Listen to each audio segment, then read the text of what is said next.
చేస్తారు. సో అదే కామన్ కదా. అలాంటిది ఇక్కడ పొద్దున లేస్తే ఇక్కడే చూడాలి, నైట్ చూస్తే ఇలా చూడాలి. సో ఒక చిన్న బాండింగ్ ఏర్పడింది వాళ్ళకి. స్వీట్ గా అప్పుడప్పుడు ఎంటర్టైన్ చేస్తుంటారు, అప్పుడప్పుడు ఆడుకుంటూ ఉంటారు.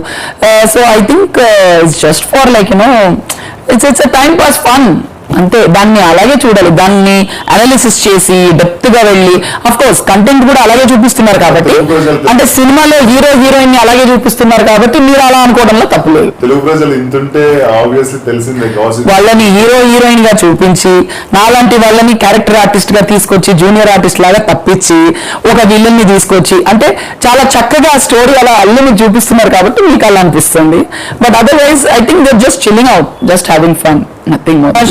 శివజ్యోతి పాపం అందరితో బాగా మాట్లాడుతుంది, అందరి దగ్గరికి వెళ్ళి అందరు నీకేంటి ప్రాబ్లమ్ ఇలా. హాయ్ వ్యూవర్స్, నేను మీ హైపరాది. Please subscribe Tulasi talkies, share చేయండి, లైక్ చేయండి.